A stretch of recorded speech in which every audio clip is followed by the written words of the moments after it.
Aô, turma do agro! Estamos aqui na Bahia, aqui, vendo o dia a dia, como que é o dia a dia do produtor aqui, indo para fazenda. Estou aqui com o Paulo Schmidt, que nos deu esse tempo aqui para a gente ver como que é a lida de fato aí, né, Paulão? Esse é nosso dia a dia, acordar muito cedo, graças a Deus, e trabalhar, porque é o que a gente sabe fazer de melhor, né?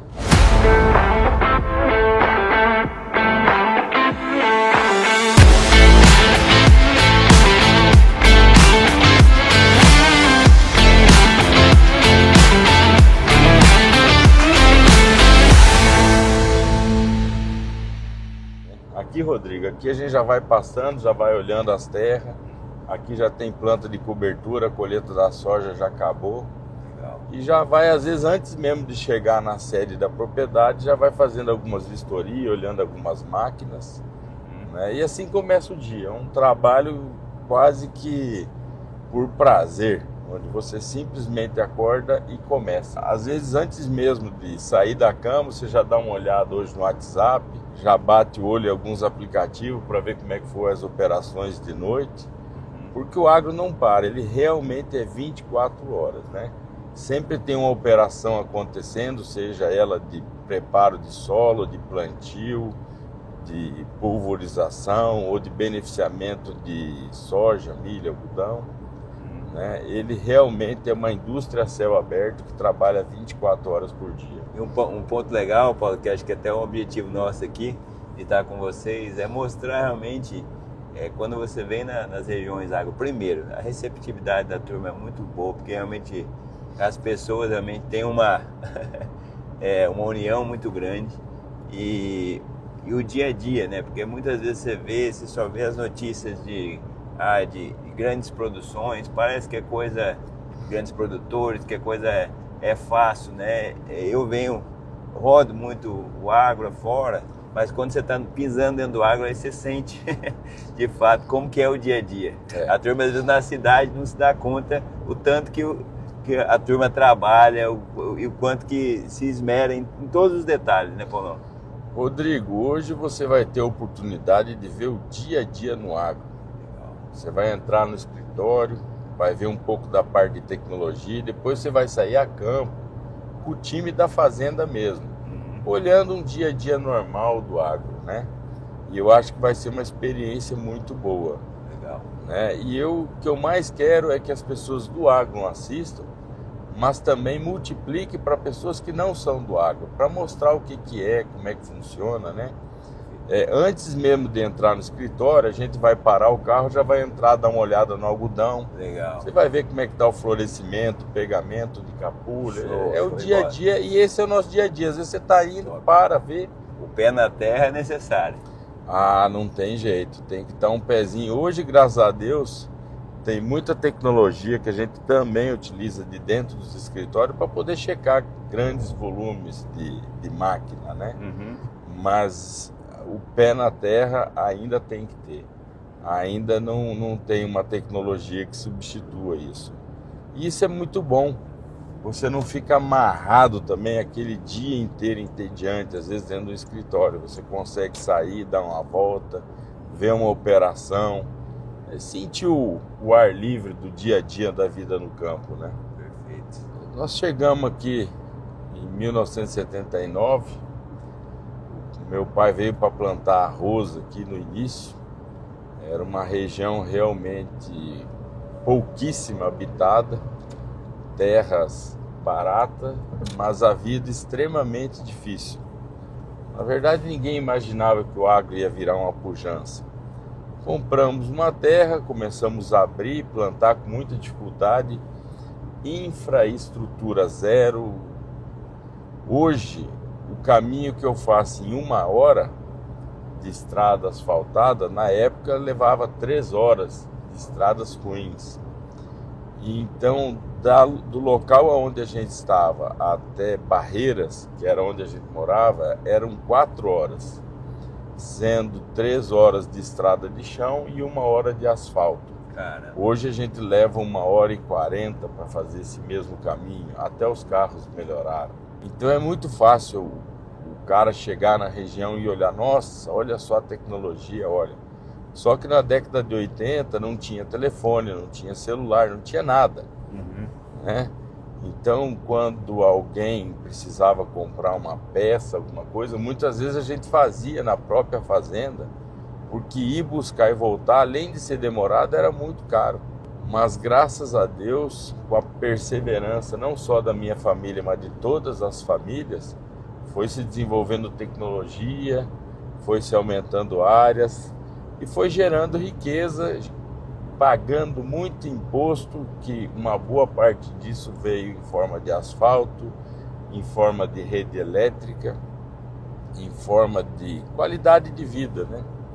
Se pensar água, antigamente os poços eram muito fundos quando a gente chegou aqui.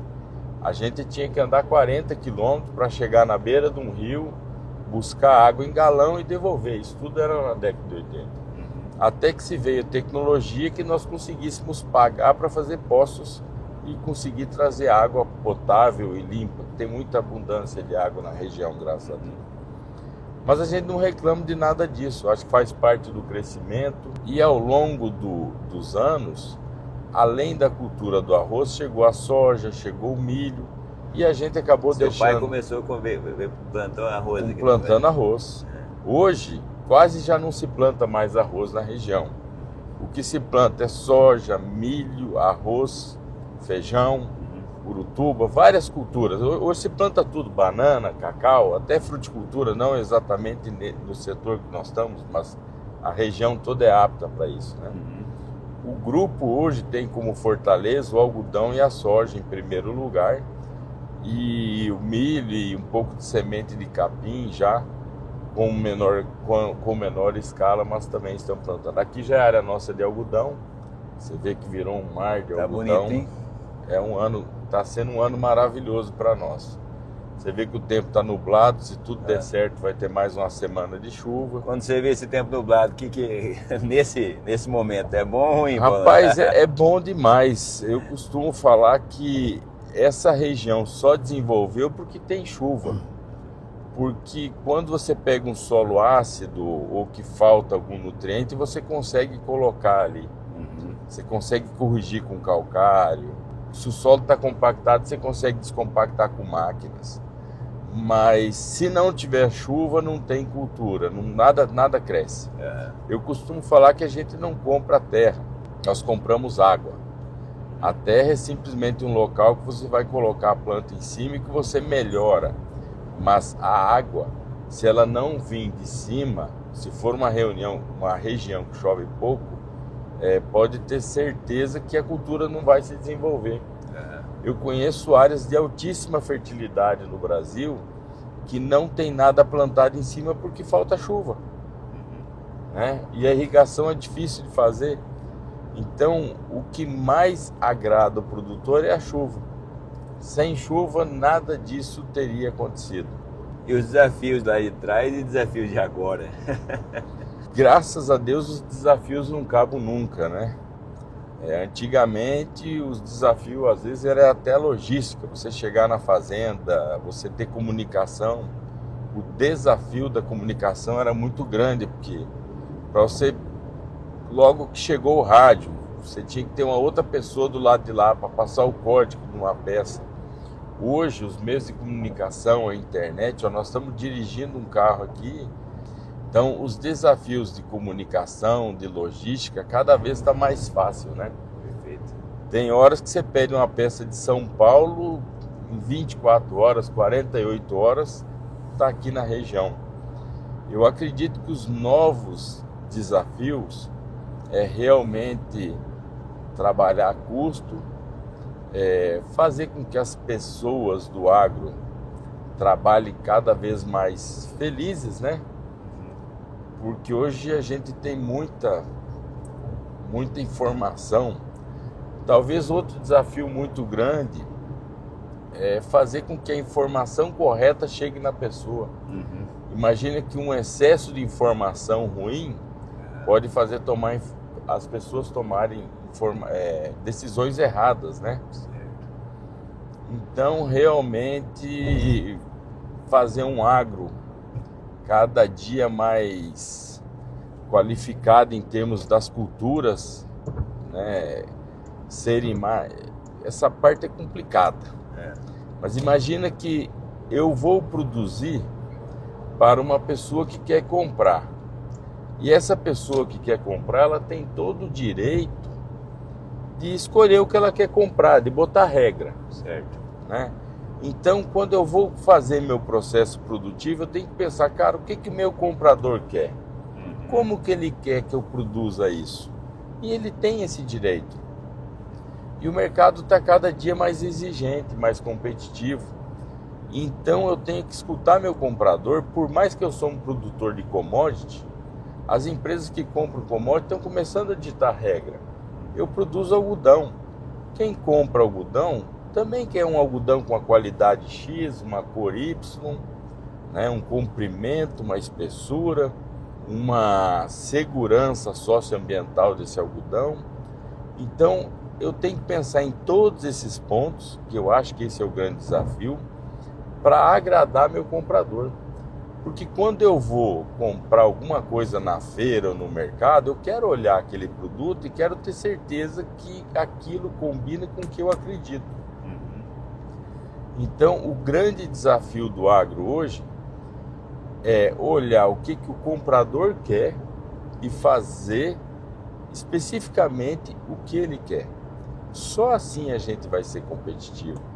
Quando eu vou numa loja de perfume, eu escolho entre as lojas a que eu quero, e eu quero o produto que eu quero. Eu boto aquilo que eu estou pagando, eu pago pelo que eu quero.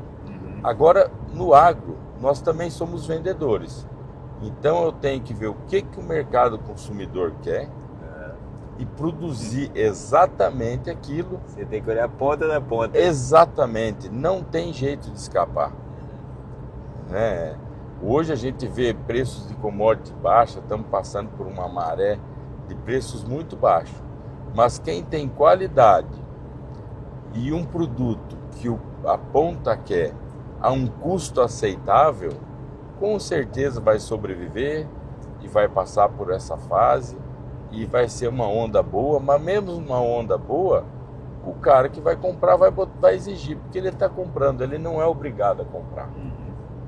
Ele tem que dizer o que ele quer e nós vamos produzir exatamente do jeito que ele pediu. Paulão, falando em sustentabilidade, se fala muito em sustentabilidade. O agro é sustentável? O agro é muito sustentável. O agro brasileiro é muito sustentável. Eu já viajei para várias partes do mundo e tenho certeza absoluta que quando eu volto para o Brasil, nós somos muito sustentáveis. Principalmente quando nós avaliamos a quantidade de produto que nós produzimos por hectare. Porque tem pessoas que às vezes investem menos adubo, menos fertilizante, mas produzem menos. Então, quando a gente olha o que nós gastamos de defensivos e o que nós produzimos e dividimos por quilo de produto, o agro brasileiro é um dos que menos gasta defensivos agrícolas para se produzir. O agro brasileiro, por si só, ele já preserva 20% de área. É coisa que muita gente já sabe, mas tem gente que não sabe. Então, infelizmente, às vezes somos mal vistos pela empresa, por algumas pessoas, mas quando as pessoas vêm, entendem, conhecem e comparam o Brasil com outro, não tenha dúvida que o agro brasileiro é um dos lugares mais sustentáveis do planeta Terra. Legal. Aqui ao lado já bonito, tem já uma lavoura de algodão. Aqui a gente vai dar uma saidinha normal. Isso aqui já está toda... Essa estrada é preparada para essa descida. Legal. Aqui a saidinha. Vamos ver. A lavoura. Aqui já é um solo que foi gradeado, já está preparando já para a próxima safra, né? Legal. E esse é nosso dia a dia mesmo. Você já dá uma olhada no preparo do solo. Já foi feito calcário. E aqui no solo, Paulo, a olho nu assim, você vê e fala, pô, tá bom isso? Como que você tem... Tá excelente. É. Aqui já foi colhido, já foi calcariado, já foi jogado uma cultura de cobertura e esperando a chuva, ela nasce e fica tudo verdinho, bonito. Legal. Então assim, evita erosão, melhora a capacidade de retenção de carbono do solo, é o melhor que tem em termos de tratos culturais. Show. Olha que legal aqui, ó. Você vê que já foi passado calcário, entendeu? Foi bem homogêneo, o solo tá branquinho. Calcário, para quem não sabe, é basicamente uma pedra moída que tem cálcio e magnésio em abundância que libera para as plantas, né? Que é Perfeito. Ó, o algodão chega a estar com... Você pode ver o algodão nosso. Deixa eu ver se eu acho um pé de algodão aqui. Vamos arrancar um pé bonito aqui para nós. Esse aqui, ó. O solo ainda está úmido, graças a Deus. Tá. A gente vê pela raiz. Se Legal. tivesse seco, a gente não ia conseguir arrancar. E aqui um pezão de algodão, ó. Olha a carga do bicho. Coisa linda. Que a gente mostra. Isso aqui, teoricamente, daqui a 60 dias vai ser pluma de algodão. Ele tá em que fase aqui, Paulo? Cara, aqui ele já tá enchendo os capulhos, as maçãs, né? Sim. Quanto tempo tem esse algodão? Ah, esse algodão aqui deve estar com 120 dias. 120 dias. Olha lá um avião aplicando lá. Avião aplicando. Tem que até ver se ele não tá aplicando... Não, tá aplicando o vizinho lá. Você vê, ó, capulho. Olha, já tá virado em capulho. Esse aqui já tá entrando em caraute. Ainda tem uma florzinha aqui que talvez... Aqui, ó, você pega... Você vê que é algodão livre de praga. Basicamente livre de doença. Aqui já é o algodão, ó. É, legal. Isso aqui ele seca, que por incrível que pareça ele abre sozinho. Essa dificuldade que eu tô tendo aqui, Ele faz sozinho. naturalmente. Aqui já é. Já tá. Se botar secar isso legal. aqui é algodão, Olha que show. né? Aí ele começa a abrir, só quando ele abre muito rápido e abre a planta toda, né? Tem que voltar aqui na colheita. A colheita do algodão é muito bonita, porque você fala assim, cara, como é que colhe isso? E colhe. Aí, ó. Show. Isso aqui já é fibra de algodão, ó. Isso aqui, basicamente, a indústria gira, obviamente seca, Sim. e aqui você já tem um fio O de algodão. É bem, o princípio é esse. E esse fio aqui, você bota um monte de fiozinho, trança, vira uma malha, e da malha você faz uma roupa.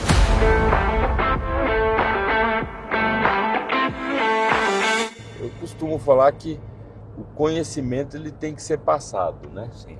Então acho que hoje o pessoal mais velho tem que estar sempre falando com os mais novos para estar passando o conhecimento, né? E isso daí só tem um jeito, indo lá na pessoa e contando como é que é, ajudando na prática, né? Aqui já estamos entrando na fazenda. E qual que é a visão de vocês, assim, o propósito da Schmidt? Rapaz, desde que a gente começou, a gente fica se perguntando, por que nós vamos mexer nisso, né? E hoje, se eu puder resumir tudo, nós precisamos fazer alimento barato. Esse que é nosso propósito. É o que nos move, entendeu? Nós não vamos fazer uma coisa assim, de uma soja super diferente. Não, nós queremos fazer uma soja barata, uma fibra barata, para dar condição de todo mundo comer e para todo mundo vestir uma roupa de algodão, né? Se eu fizer uma fibra de algodão muito cara, ninguém vai conseguir usar roupa de algodão. Sim. Ih, rapaz, eu acho que o café já foi, ó. Ia passar aqui no café. Chegamos muito tarde, as paradas nossas. A turma já tá na... Vamos ver na se a gente vida. ainda acha alguma coisinha. Eu sei que o negócio na fazenda é muito cedo. É. Entendeu? Não tem jeito não. E olha que são 7h30.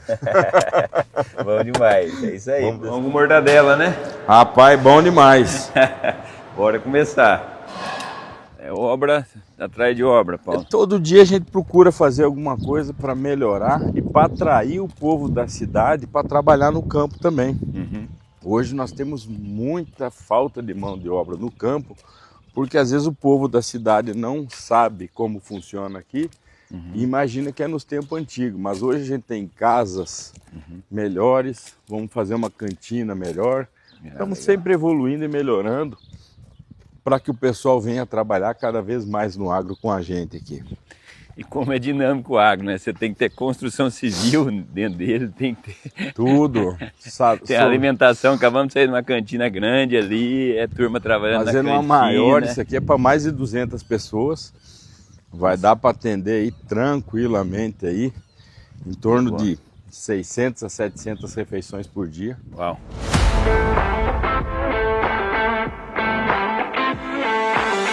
Eu costumo falar que poucos restaurantes na cidade seguem todas as regras alimentares que a gente segue nas cantinas novas que a gente aplica. Nós aplicamos. Aqui, cada sala dessa aqui tem uma...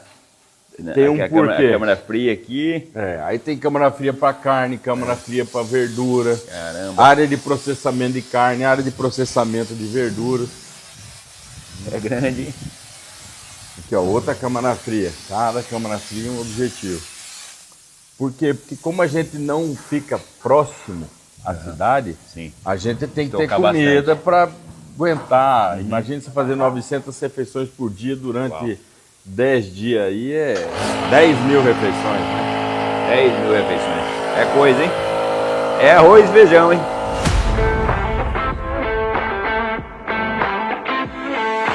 Todas as pistas do agro hoje você vê uma preocupação muito grande. Porque o que tem de pouso e decolagem aqui, o número é altíssimo. Então você tem que pensar na segurança e na legislação também, né? No caso, ele está começando acabou de ligar o avião ali.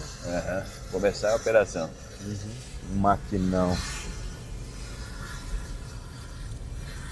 E você curte aviação, Paulo? Curto, já pilotei, já fui piloto, me aposentei agora. Aposentei assim, eu parei de pilotar porque a gente fica tão focado na fazenda. E aí o cara para pilotar ele tem que estar focado 100% no avião. Então aí não dá para... O agro você não pode vir com a meia furada, gente, porque você vai tirar a bota. Aqui, Rodrigo, aqui basicamente é o escritório. E aqui nós temos um centro de operações agrícolas, que aqui é toda a parte de inteligência da fazenda, né? Perfeito. Onde a gente consegue monitorar, gerar relatórios. Esses relatórios a gente, obviamente, estuda os dados e consegue, obviamente, melhorar dia após dia o agro, né? Sempre pensando no consumidor final. Meu nome é William Busatti, eu sou coordenador aqui do COA.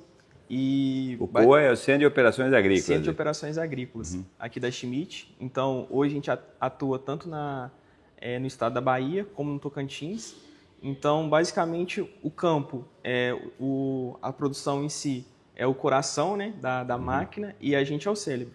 Então, tudo que tem de informação chega aqui no Centro de Operações Agrícolas, a gente processa esses dados e forma os relatórios. Então, esses relatórios são a ferramenta que a gente tem para fazer realmente o acompanhamento e também as modificações necessárias durante a safra. Então aqui a gente tem todas as nossas máquinas em campo. Ah, que legal. E todas as nossas fazendas. Então, uau, isso em tempo real. Em tempo real.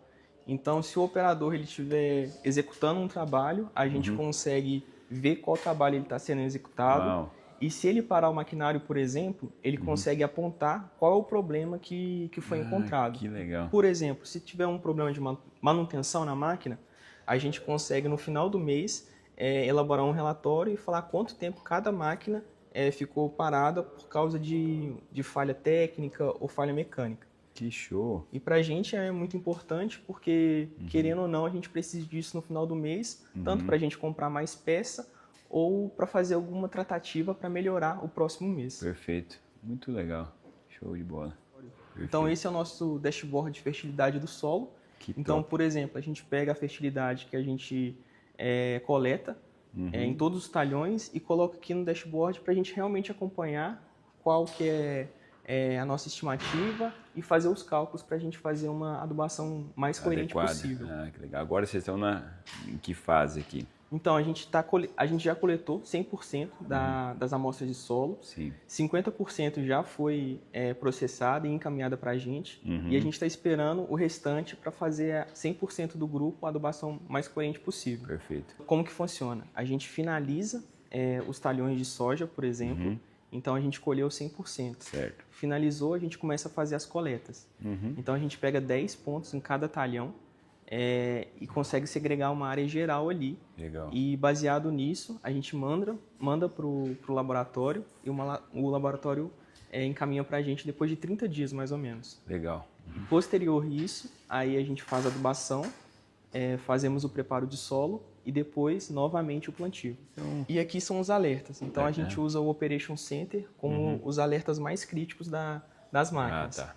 Então, se tem algum pulverizador que está com algum problema de solução ali no tanque, a gente tem informação, entra em contato por rádio ou por WhatsApp com o coordenador ou com o próprio operador e já conversa com ele se está acontecendo alguma coisa, se o erro realmente apareceu no painel ou se foi apenas um erro ali por causa que ele efetuou alguma curva mais acentuada ou se ele estava testando alguma coisa na máquina e baseado nisso a gente vai mobilizando para melhor utilização dos nossos maquinários. Legal. E como que é trabalhar nessa área? Fala para nós. Então, essa parte de inovação todo dia muda muito. Então a gente tem que estar sempre capacitado e sempre em busca de novas soluções. Então a gente sempre está acompanhando o mercado e também em contato, né, com as plataformas para a gente ver o que pode melhorar e se atualizando, né? Sim. Porque o mercado é realmente muito rápido e a gente tem que acompanhar ele. Esse acompanhamento de produtor e empresa terceira, isso é muito bom, porque realmente a gente consegue ir adaptando da melhor forma o software para a gente conseguir os dados da melhor forma possível. E como é a relação de vocês, da tecnologia, com a turma do campo? Assim, tem bastante integração? Tem, com certeza. Hoje a gente tem tanto os nossos aplicativos que a gente conversa ali diretamente. Então, por exemplo, os monitores. Ele está fazendo um monitoramento ali de pragas e doenças, manda uma mensagem e fala assim, William, eu tenho essa praga aqui que não está no aplicativo. Será que você pode fazer alguma substituição ou uma adição? Então, a gente adiciona ali na hora mesmo. E na parte de máquinas, por exemplo, eles passam um rádio e falam assim, William, Ocoa, a gente está com um problema aqui em tal máquina, tem como vocês virem? Então a gente vai até o local, faz a substituição e é um contato direto. Então solicitou, a gente está indo nas bem máquinas. Dinâmico. Bem dinâmico. Então a gente tenta não parar a operação, que é o mais importante, e executar da melhor forma possível. Porque para a gente a qualidade da operação é um ponto fundamental. William, muito obrigado aí Obrigado, é um prazer. explanação. E como que é trabalhar na Schmidt? É muito bom. Então, hoje eu sou coordenador. Eu vim lá em 2021 como estagiário. Eu fiquei aqui por 7 meses e depois de formar, acabei entrando em outra empresa e pelo trabalho que eu executei, o Fernando, que é o meu superior, ele acabou me chamando novamente para eu executar essa parte de tecnologia que eu gosto muito, né? Perfeito. Então, para mim, eu fico muito gratificado de ser jovem e poder estar num cargo desse na Schmidt. Ela abre as portas, né, para o pessoal que é mais jovem, para realmente fazer uma carreira a longo prazo. E para quem está começando aí, como que é viver do agro aí? Então, para mim é muito gratificante. A gente está em mudança constante e tem muito do que se explorar e o mercado tá de portas abertas. Então, assim, tem vários setores que a gente está ampliando. A parte de tecnologia é um mundo à parte, então tem muita oportunidade. Eu tenho certeza que a Schmidt, como todo o agro brasileiro, está de portas abertas aí para a inovação, principalmente. Parabéns, nós estamos realmente dentro de um centro de tecnologia no meio da fazenda, gente. Muito legal isso, sensacional.